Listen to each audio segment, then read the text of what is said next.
सारी दुनिया का मनुष्य, भारत का भी, वो आनंद अभिप्सु है। सब आनंद चाहते हैं।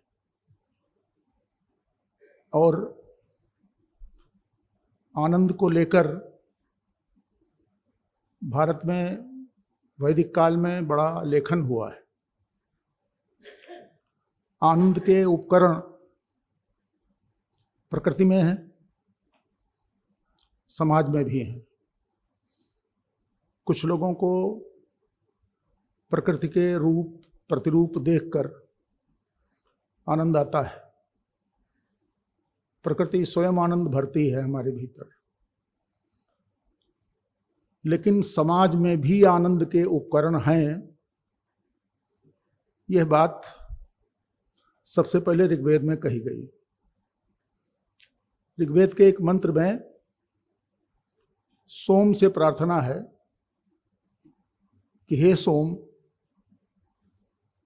जहां प्रचुर अन्न हो, नभे मंडल में है ये, जहां सदा नीरा नदियां प्रवाहमान हो, और जोड़ते हैं जहां मुद मोद प्रमोद, 3 शब्द एक साथ, और तीनों लगभग समानार्थी।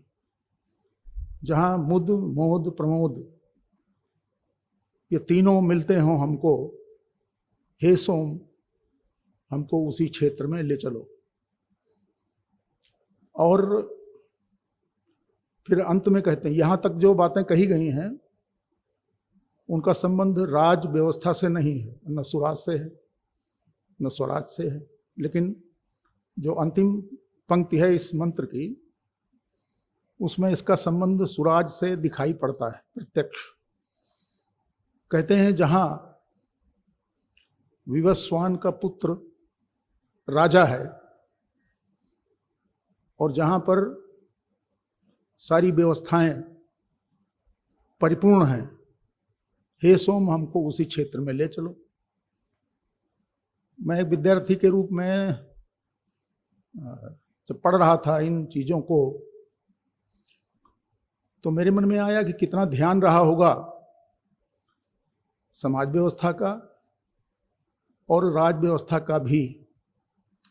अभी भूमिका में आदरणीय जोशी जी ने कहाँ कहाँ स्वराज शब्द पहले आया ऐसा बताया है, वो ठीक भी है।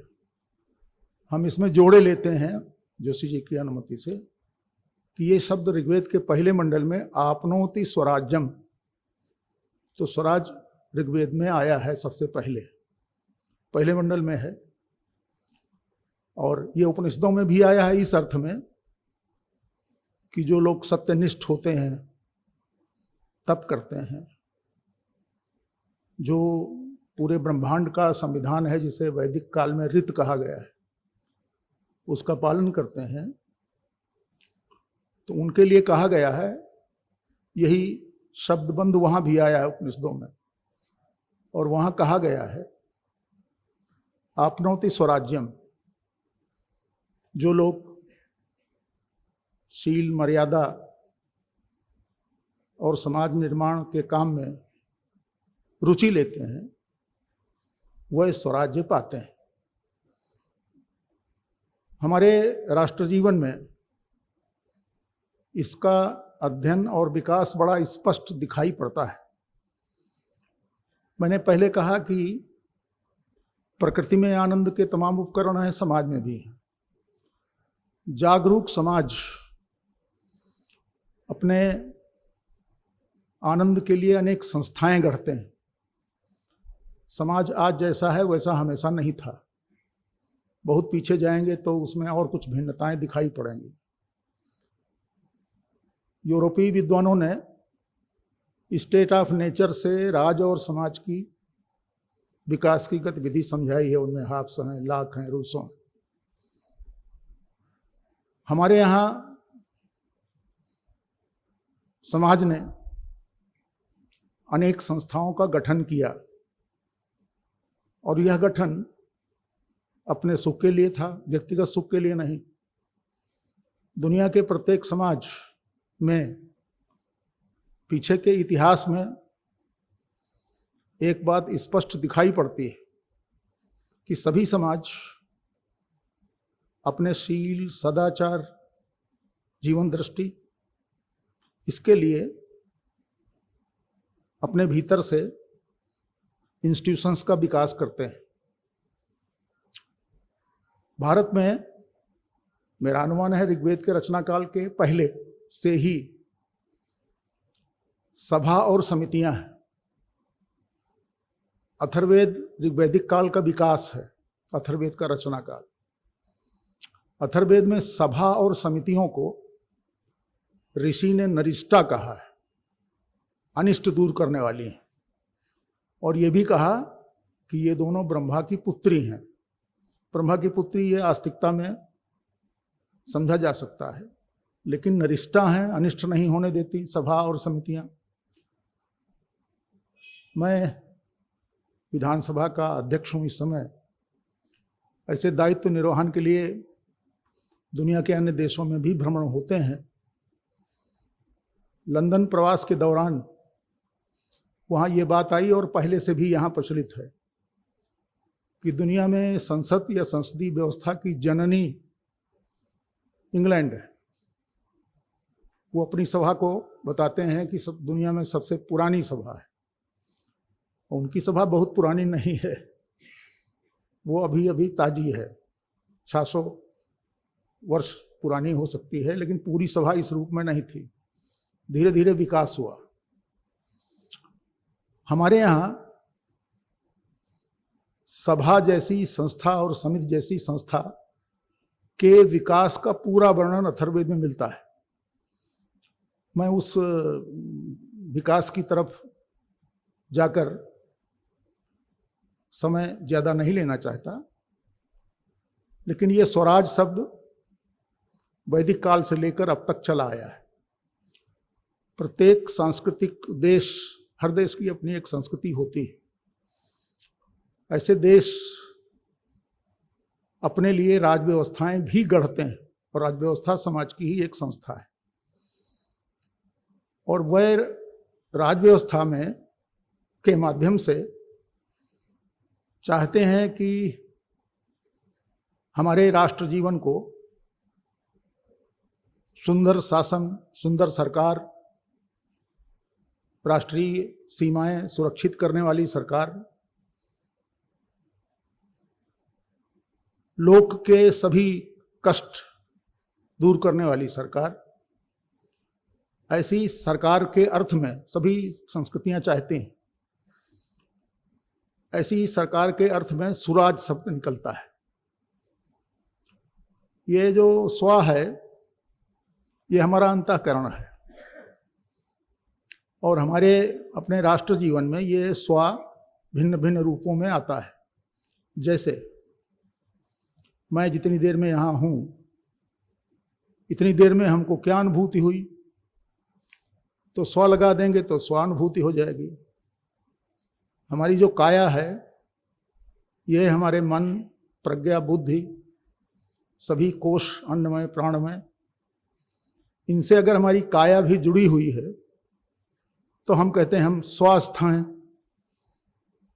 ये स्व अपने यहाँ वेदों के रचना काल से बाद तक मिलता है। कई बार ये भी आता है कि स्वार्थी भी स्व का बड़ा भाई या छोटा भाई या उसी परिवार का जान पड़ता है, तो स्वार्थी को अच्छा नहीं माना जाता। लेकिन जांच करनी चाहिए कि जो उसका स्व है उसमें है क्या क्या। तो हमारे पूर्वजों के चित्त में जो उनका स्व था, उसमें भारतीय संस्कृति, उसमें भारतीय रीति, भारतीय प्रीति, भारत का छंद, भारत का गीत, भारत का संगीत, भारत का रहन सहन, भारत की जीवन दृष्टि और लक्ष्य, यह हमारे राष्ट्रीय स्वार्थ में है। तो स्वार्थी होना हमेशा बुरा नहीं होता। वो कितने क्षेत्र में हमारा स्व है, इस आधार पर सोचना और देखना तब निकलता है।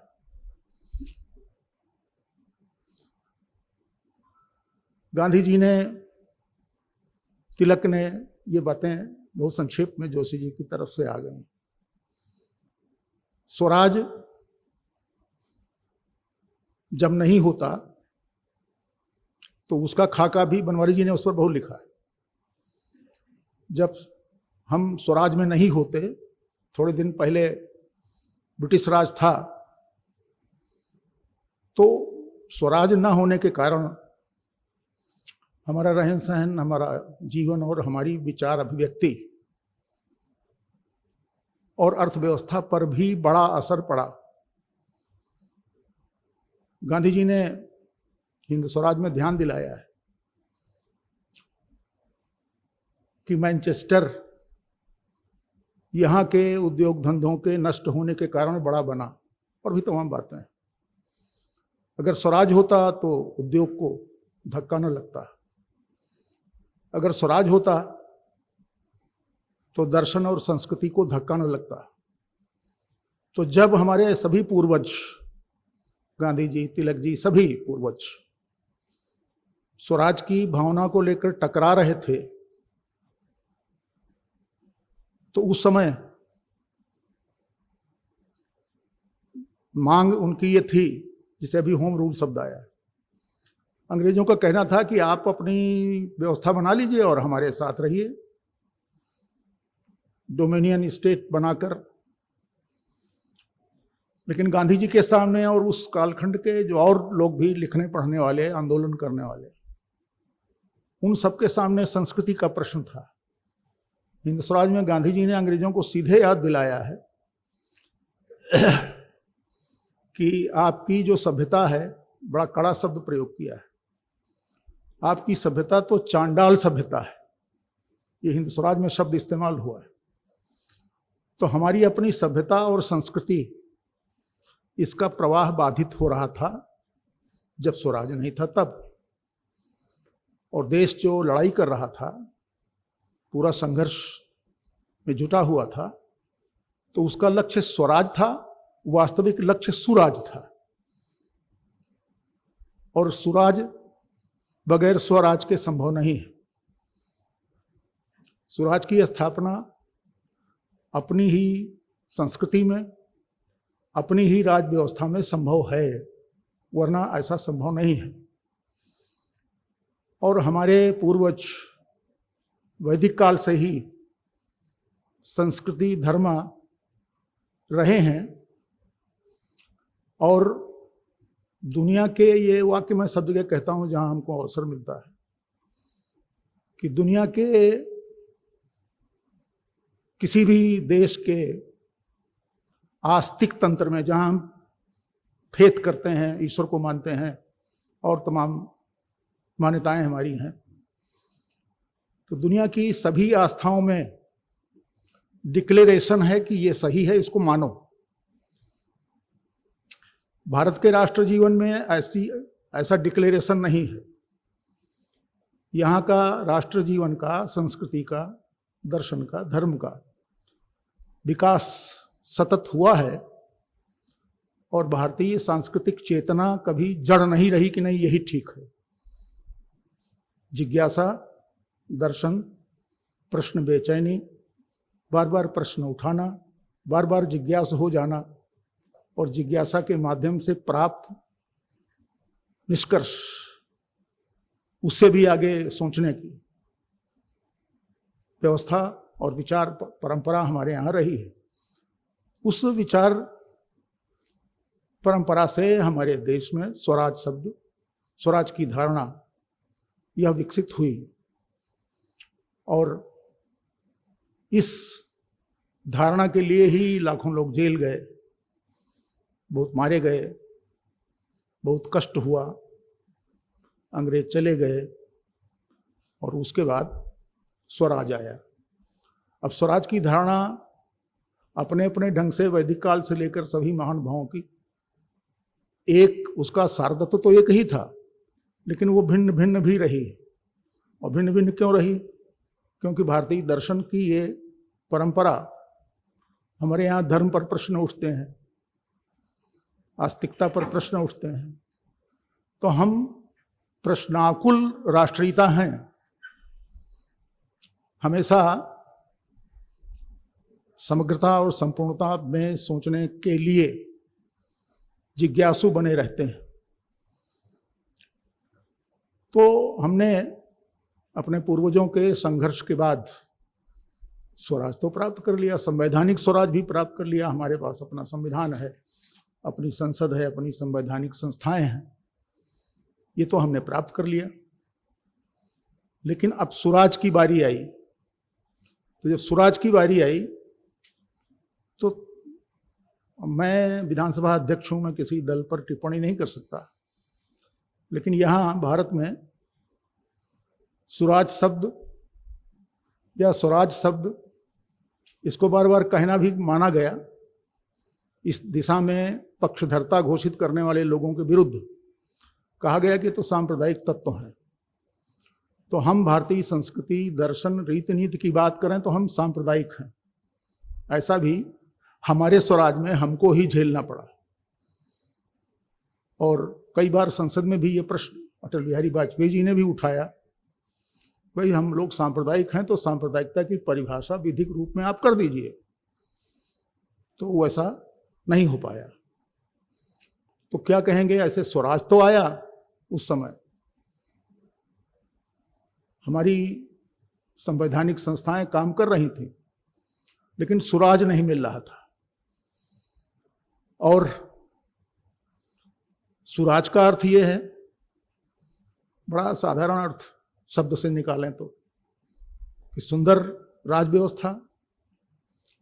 सुंदर राज व्यवस्था क्या हो सकती है, कैसी हो सकती है, इसका बहुत सुंदर सा वर्णन वैदिक साहित्य में मिलता है। उसके बाद उत्तर वैदिक काल में मिलता है, उपनिषदों में मिलता है थोड़ा कुछ, क्योंकि उपनिषद दार्शनिक ग्रंथ है। लेकिन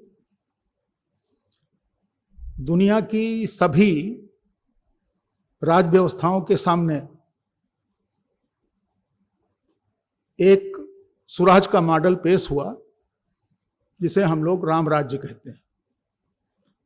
राम राज्य असल में दुनिया के स्वराज के सभी मॉडलों में श्रेष्ठतम है, वरेण्य है, माननीय है। इसीलिए गांधी जैसा व्यक्ति, हम तो श्रद्धा बस कहते हैं दुनिया का सबसे बड़ा आदमी, उसने अंग्रेजों से लड़ाई के बाद जो व्यवस्था बनेगी, तो गांधी जी ने राम राज्य शब्द का प्रयोग किया।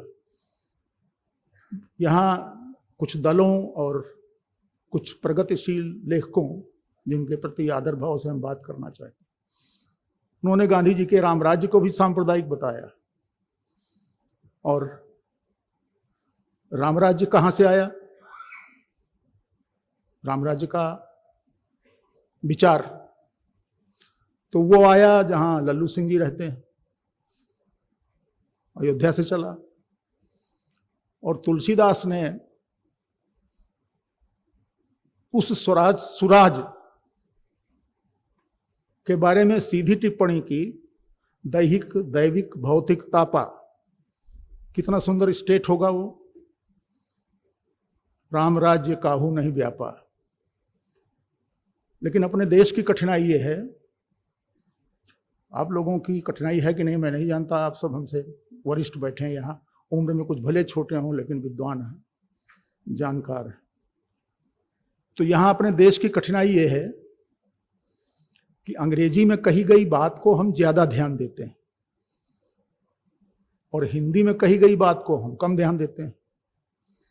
अंग्रेजी के किसी कवि का नाम लेकर अगर मैं यहाँ बोलूं, कीट्स का नाम ले लूं, शैली का नाम ले लूं, शैली भारतीय चिंतन के करीब दिखाई पड़ते हैं, मैं किसी भी अंग्रेजी कवि का नाम लूं तो सबका ध्यान हमारी ओर खिंच जाएगा। और अगर मैं तुलसीदास का नाम लूं तो आप चाहे जहां बोल रहे हो विद्वानों की गोष्ठी में, वो लोग आपस में बातें करने लगते हैं।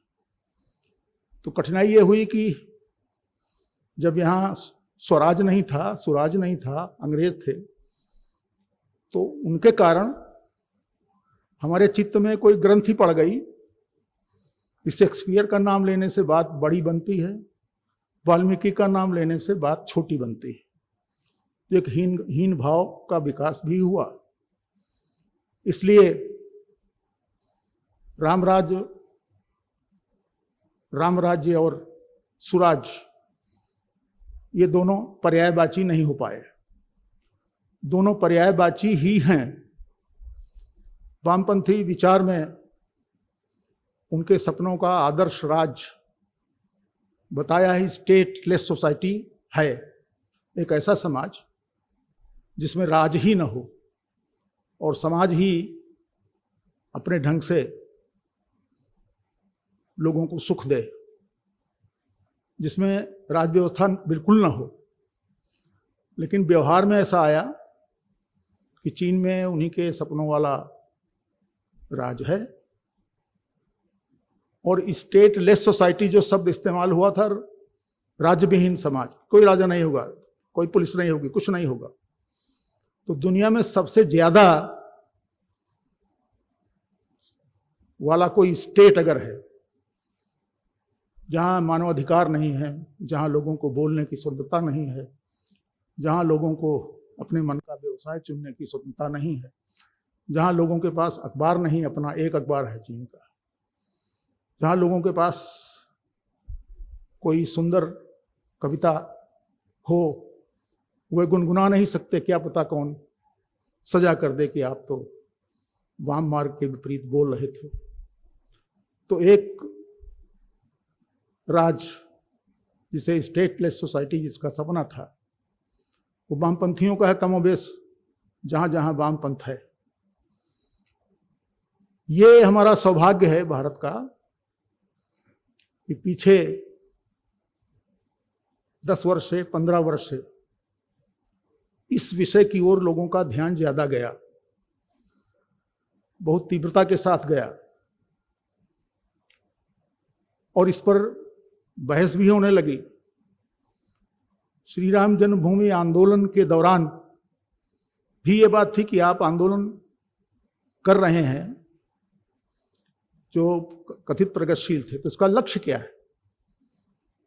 हमेशा भारत के प्रत्येक व्यक्ति का जो समझदार है, शासन के संदर्भ में जब भी वो बोलेगा तो उसके सपनों वाला स्वराज रामराज ही होगा। हमने विद्यार्थी के रूप में दुनिया की सभी शासन प्रणालियों का अध्ययन किया है। सब में कुछ भिन्नताएं हैं, कुछ समानताएं हैं, लेकिन हमारे यहाँ का रामराज, तुलसीदास जी कहते हैं कि राम के राज में विषमता थी ही नहीं, विषमता खोई। और कहते हैं मांगे वारिधि दें ही जल, रामचंद्र के राज। जब पानी नहीं बरसा, लोगों को लगा कि पानी बरसना चाहिए, तो ऊपर देखा आकाश की तरफ, मांगे वारिधि, मांगा कि हे राम हमको पानी की जरूरत है, तो जैसे ही मांगा वैसे वर्षा होने लगी। वैज्ञानिक दृष्टि से ये कहा जा सकता है कि ये बात कल्पना है, हो सकती कल्पना हो और हो सकता है सही भी हो, लेकिन ऐसी कल्पनाएं भी भारत के लोगों ने की कि आकाश की तरफ देखेंगे तो पानी बरसने लगेगा। महाभारत में एक सुंदर सा उल्लेख है, नारद घुमंतु हीरो हैं हमारी संस्कृति और सभ्यता के, उनको किसी वीजा की और किसी जहाज की जरूरत नहीं पड़ती, कभी यहाँ कभी वहाँ गीत गाते हुए। तो नारद पहुंचे युधिष्ठिर के राज दरबार में। नारद ने पूछा सब कुशल मंगल है? हम अभी पूछते हैं। पूछा सब कुशल मंगल है? तो युधिष्ठिर ने उत्तर दिया कि हाँ ऋषि प्रवर, हमारी कृषि और हमारे घर परिवार वर्षा पर निर्भर नहीं। उन्होंने पूछा था कुशल क्षेम, युधिष्ठिर ने उत्तर दिया वर्षा, कि उस पर निर्भर नहीं है। तो हमारे यहाँ प्रारंभ से ही कहानियों में, कथाओं में, सृजन में, काव्य में, साहित्य में, सब जगह एक सपना हमारे अंतःकरण में, जो हमारा स्व है, वहां अटका हुआ है कि स्वराज तो मिल गया था, अब सुराज चाहिए। हम अगर ध्यान दें कि जिसे हम स्वराज कहते हैं, प्रधानमंत्री जी का आत्मनिर्भरता का कार्यक्रम, ये क्या स्वराज का ही हिस्सा नहीं है? प्रधानमंत्री जी द्वारा गांव के, हम गांव के हैं, अधिकांश लोग यहाँ गांव के होंगे, गांव से संबंध होगा। प्रत्येक गांव के किसान को, मजदूर को, खेतीहर को, गरीब को, सबको रिद्धि सिद्धि समृद्धि से युक्त कराने का संकल्प लेकर काम करने वाले हमारे प्रधानमंत्री, क्या यह स्वराज का ही लक्ष्य लेकर नहीं काम कर रहे हैं? हाँ, यह स्वराज ही है। और यह स्वराज बीच में कोई कल्पित नहीं है। प्रत्येक समूह और समाज अपनी संस्कृति में आनंदित होते हैं, और अगर अर्थव्यवस्था भी अपनी ही हो तो और आनंदित होते हैं, शासन व्यवस्था भी अपनी ही हो तो और आनंदित होते हैं। धरती और आकाश और सभी सूर्य चंद्र यह अनुकूल हो जाते हैं अगर स्वराज और सुराज दोनों किसी राष्ट्र जीवन में उपलब्ध हों। गांधी जी लगातार इसी के लिए काम कर रहे थे, और गांधी जी, मैं बार बार हिंद स्वराज का नाम ले रहा हूं इसलिए कि वो छोटी किताब है और उसमें तमाम मंत्र हैं। तो गांधी जी बार बार संस्कृति आधारित समाज व्यवस्था और संस्कृति आधारित राज व्यवस्था, हिंद स्वराज में एक प्रश्न है, प्रश्नोत्तर शैली में है वो किताब। उनसे एक प्रश्न है कि इतना बड़ा झंझट करने से अच्छा है कि हमारे पास एक कोई प्रश्नकर्ता काल्पनिक होगा या वास्तविक हो, उसमें उल्लेख नहीं है। तो उस प्रश्नकर्ता ने कहा कि सीधी सी बात है कि अपनी सरकार बन जाए, अपनी सरकार हो जाए, सब ठीक हो जाएगा। तो गांधी जी ने कहा कि अंग्रेजों की सरकार भी तो अपनी ही सरकार है, जहां सरकार का प्रश्न है अधीनता का। हमको एक अंग्रेजी व्यवस्था हटाकर दूसरी अंग्रेजी व्यवस्था अपने देश की नहीं लादनी है।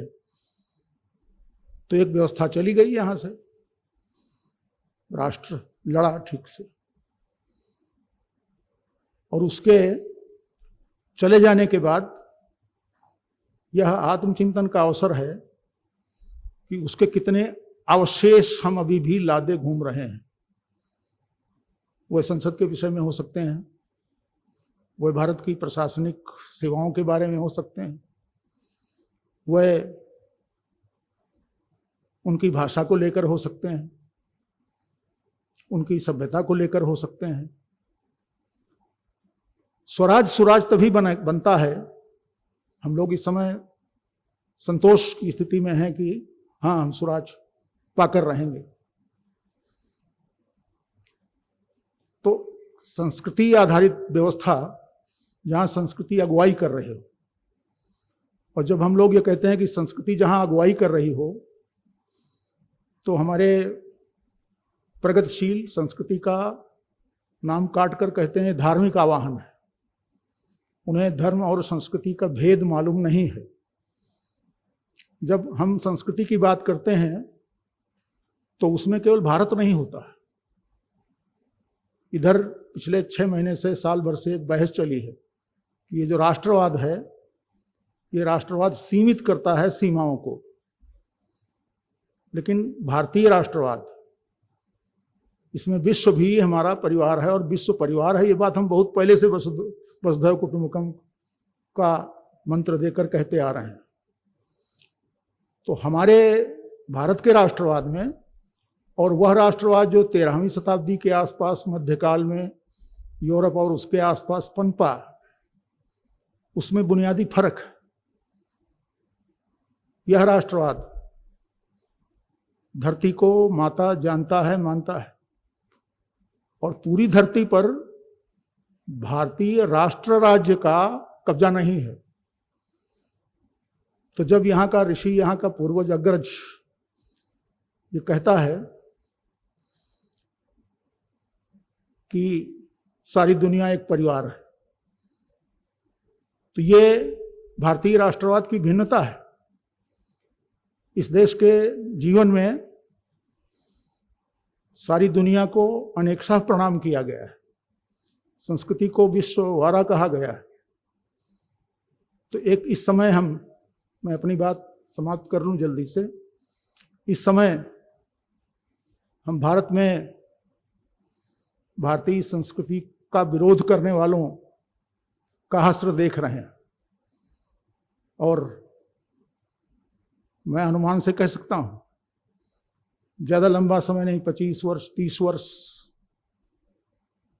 इसी के भीतर या थोड़ा प्लस माइनस, जो इस तरह के लोग हैं भारतीय संस्कृति परंपरा को अपशब्द कहने वाले, 25-30 वर्ष बाद वह पुरातात्विक सामग्री बन सकते हैं कि वो किसी खुदाई से या किसी शोध से मिलें। अब भारत अपने रस में, अपने रंग में, अपने रूप में, अपने शोध में, अपने बोध में, अपने संगीत में, अपने छंद में भारत होकर ही विकसित हो रहा है। और यह एक ऐसा अवसर है जब हमारी मान्यताओं को, हमारी व्यवस्था को, हमारे नेतृत्व को सारी दुनिया आश्चर्यचकित होकर देख रही। और जैसा बहुत पहले से सपना था हम लोगों के जन्म लेने के पहले हमारे पूर्वजों का, पुरखों का, विश्वगुरु होने का, दर्शन और ज्ञान के आधार पर हम लोग विश्वगुरु थे और हैं। मैंने अपने लिए यूनानी दर्शन से लेकर भारतीय दर्शन और अधिकांश दर्शन पढ़ने का प्रयास किया अपनी रुचि के लिए। तो आज जो स्थिति हमारे सामने है वो निराशाजनक नहीं, उत्साह है, और उस उत्साह का व्याप राष्ट्रीय स्तर पर है। और ऐसे प्रश्नों को लेकर राज और स्वराज और राज सुराज, ऐसे प्रश्नों को लेकर लोग सजग हो रहे हैं। और हम लोग जो इसी धारा के सामाजिक कार्यकर्ता हैं,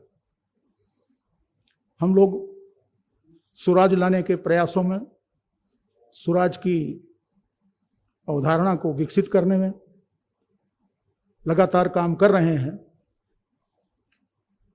और जो आम आदमी है गांव का, उसे भी लगता है कि बहुत कुछ नया हो रहा है जो पहले हमने नहीं देखा। वो स्वराज और सुराज की तकनीकी तो नहीं समझ पाएगा, और ये कोई बड़ा तकनीकी है भी नहीं।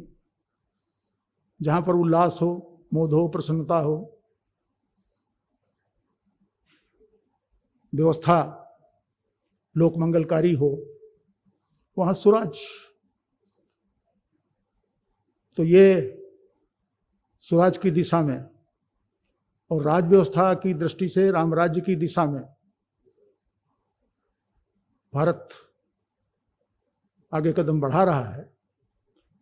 और जो राम राज्य है वो वैज्ञानिक दृष्टि से, सामाजिक दृष्टि से, जो मानविकी है उसकी दृष्टि से खरा और सही सिद्ध उतरता है। उसमें कोई कल्पनाशीलता नहीं। हाँ, हमारे पूर्वज कवियों का स्वभाव था कि वह कोई भी बात कहते थे तो कविता के अंदाज में कहना उनको ज्यादा अच्छा लगता था, गीत के अंदाज में। तो वो गीत वाला अंदाज, और गीत और संगीत हमारे मन को उद्दोलित करते हैं, सबके मन को उद्दोलित करते हैं। तो वो अंदाज हमारे वैदिक कवियों का, बाद के कवियों का, ऋषियों का अंदाज, वो अंदाज ध्यान देने योग्य है। रामराज्य, भारत का रामराज्य वो हो, सपना धीरे धीरे भिन्न भिन्न आंदोलनों के माध्यम से, रचनाधर्मी आंदोलनों के माध्यम से, सरकार जब कोई अभियान लेती है तो उस अभियान को अंतिम परिणति तक पहुंचाना। अभी पिछले 1 साल से देश महामारी से जूझ रहा है और भारत को कमजोर बनाने वाले देश भारत के बारे में कह रहे हैं कि उनका प्रबंधन बड़ा अच्छा है। विश्व स्वास्थ्य संगठन कह रहा है कि मोदी जी का प्रबंधन बहुत अच्छा है। अखबार कह रहे हैं कि यहाँ का प्रबंधन बहुत अच्छा है। इस प्रबंधन में स्टेट और सोसाइटी को साथ साथ काम करना चाहिए, ये हमारी विनम्र प्रार्थना है। किसी भी काम को स्टेट ही नहीं कर सकता है। राज्य व्यवस्था की सीमा है, उसके आगे वो नहीं जा सकता। हम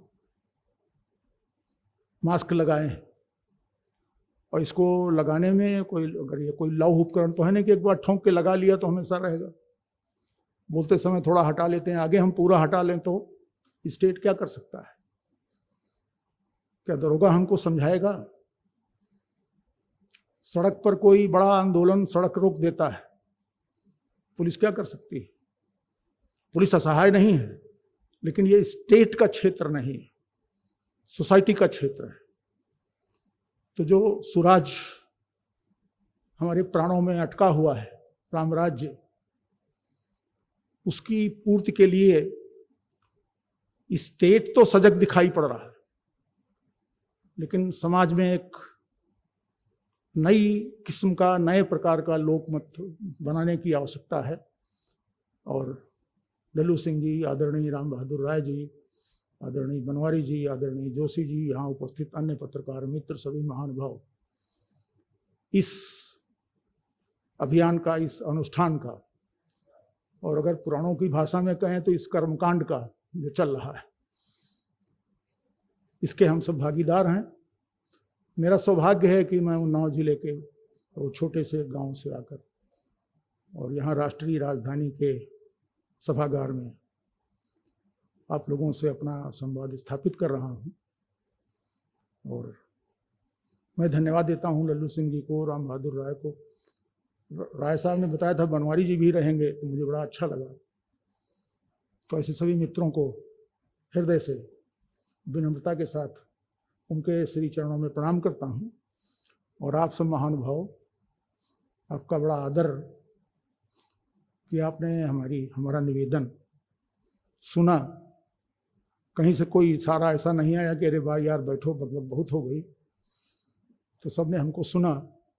मैं इस सभा कक्ष में उपस्थित सभी आदरणीय बंधुओं के सामने सिर झुकाता हूँ, प्रणाम करता हूँ। बहुत आभार, बहुत धन्यवाद।